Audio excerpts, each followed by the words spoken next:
Hey guys, what is up, and I welcome each and every one of you to a new League of Legends video. So many people have been asking me, and just overall in general, what exactly do I do with Yasuo now? What are the best items, the runes, which masteries do I take? And it seems like most people are somewhat confused and more or less just want to know what is the answer to these questions. So hopefully this video serves that purpose in answering your questions, and that at the end of this video you'll have a better idea of what type of Yasuo build you should be running. So throughout this video I'll be talking about 3 different Yasuo builds that I think are all more or less equally viable. At the end I'll tell you guys which is my personal favorite build at the moment, but again you can just simply choose whichever one you think will fit your playstyle more. So when talking about Yasuo and Season 6 and all the changes, the first thing that definitely comes to mind is what masteries do I take? Or better yet, which keystone is the best now? Well, let's talk about them very quickly. So first off we have Warlord's Bloodlust. Now at first this seemed to be the absolutely ridiculously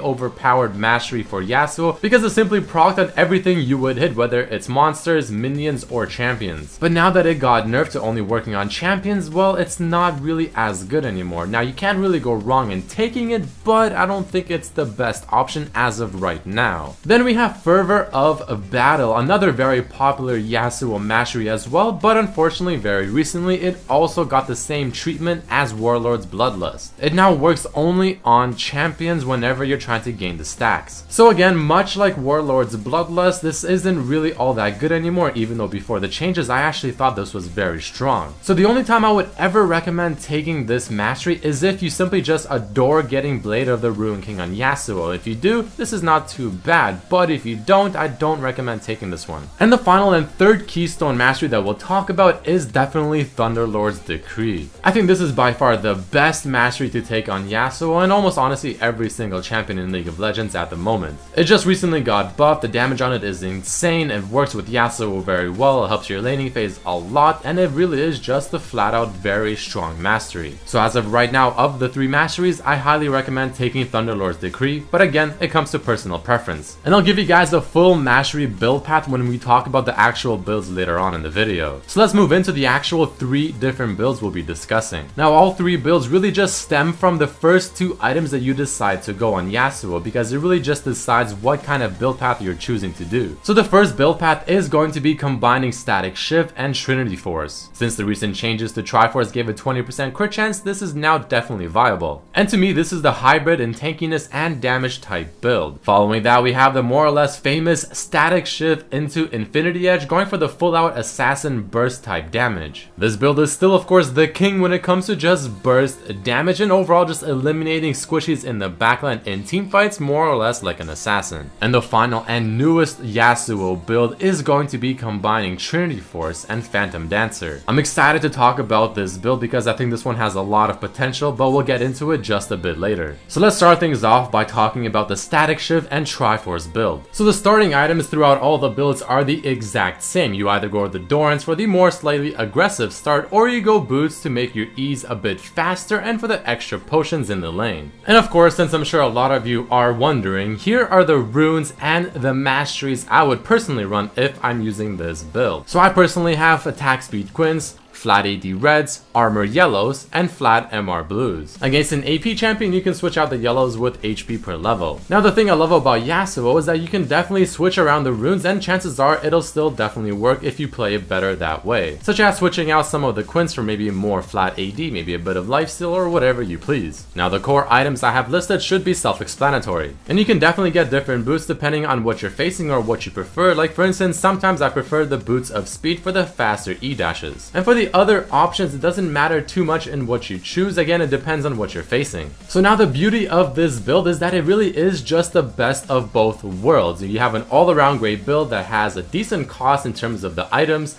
It provides decent damage regardless, of course not as high as going Shiv into IE, but it is still very much there. But on top of that, you're also not as squishy as going Shiv IE, for instance, because you do have the phage from the Trinity Force. The Triforce also makes you a lot more mobile, so therefore it means you'll have more of your passive. You still have the beauty of Static Shift when it comes to wave clear and just the potential AoE type damage in teamfights. You still have good dueling power with the Triforce. You have decent assassinating power with the combination of both of these items. You can take down towers as well because of the sheen effect. And like I said, all around a very solid hybrid type build. The cons of this build, it goes without saying, the damage is of course not as high as Shiv and IE, and it doesn't snowball as hard as those items as well because you just don't have that damage. But it is overall a safe build path that should work in more scenarios than it doesn't. So that right there is the first build that I'm talking to you guys about. The next one we'll talk about is going to be the static shift into the Infinity Edge, a very popular and more or less quote-unquote standard build for Yasuo. So the starting items and the core items more or less are the same, just except for the Triforce you have the Infinity Edge. There shouldn't really be a whole lot to say about this build except for the fact that after you have your core items, you can definitely get some defensive items like maybe Mild Malmortius, or even something like Guardian's Angel or Death's Dance, Mercurial Scimitar based on what you're facing. You should still definitely have more than enough damage. And here are the runes and masteries for this build as well. As you can see, they actually remain untouched. Mainly because I like these two pages quite a bit and they personally work for me. Now in terms of discussing this build, there really shouldn't be a whole lot to say of things that you don't already know. I mean, this build clearly has the highest damage of all three builds and just Yasuo builds in general. It snowballs the hardest. It also is very cheap now when compared to getting a Shiv and Triforce or a PD and Triforce. The bonus crit damage offered by IE is simply unmatched and works fantastically with the lightning proc from static Shiv. And again, this is more or less the assassin type build. Now the cons of this build, you are very squishy compared to the other two builds because you don't have a whole lot of tanky items prior to getting your items after the BT. So you have to play it very carefully, pick and choose your fights very carefully, and you have to avoid any mistakes because one mistake can lead to your death based on how little HP and resistances you have. And next, let's talk about the final build, the Triforce into Phantom Dancer. Since this is a relatively new Yasuo build, I will be comparing it with the Static Shiv and IE in terms of damage and overall stats provided. So before we actually go into the items themselves, here are the runes and the masteries for this build. You can see that they are a little different. This is a very cool build when it comes to calculating your effective HP, which more or less just takes into account everything that you have, such as your overall HP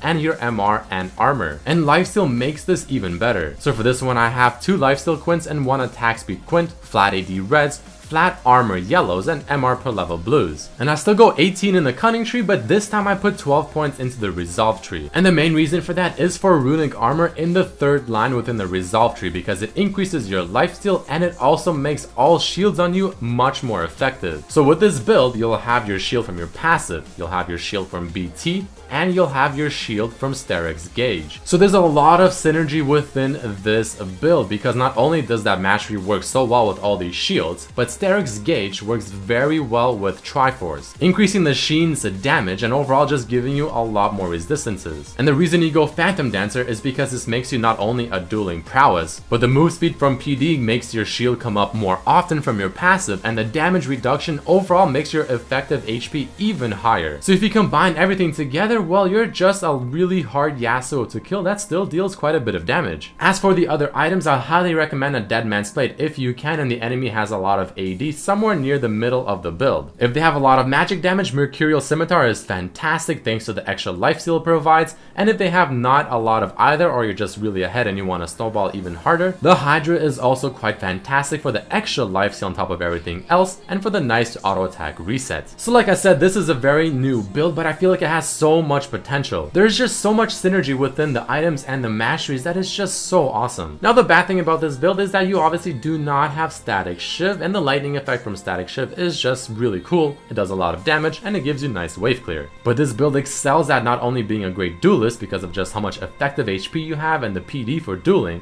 but you're also quite strong and a big disruptor in teamfights because you still deal good damage and you're very hard to kill. And a user on Reddit called LichGetstalton compared these two builds, Infinity Edge and Static Shiv, and Phantom Dancer and Triforce. And the end result is of course just proving the fact that IE and Static Shiv does more damage than the PD and the Triforce. But it's more a matter of how much more damage does it do, and is it worth the extra utility and overall tankiness you're losing by going the route of IE and Static Shiv. So the final part of this video, which is my personal favorite build and which one do I prefer playing of the 3? Well, if I had to choose one, it'll definitely be the Shiv and Triforce build. Again, it is just too well rounded for me not to like it. But the lovely thing now is the fact that you can easily switch up the builds midway through a build. So for instance, you can be going for the Shiv Triforce, and after you finish the Shiv, if you realize you're snowballing really hard, you can instead go for the Infinity Edge. But the third build that I talked about, the Triforce NPD, is one I'm still keeping a very close eye on and practicing it even more, because I think this one has an insane amount of potential because there's just so much synergy within the items. But that is about it for this video, guys. If you did enjoy this one, definitely hit that like button to show your support. Let me know down below which is your favorite build and which one you like playing the most. Make sure to check out my other videos as well, like my Is Poppy OP rework video guide explaining how to play her. Subscribe if you haven't, share the video with your friends, and I'll see you for the next one.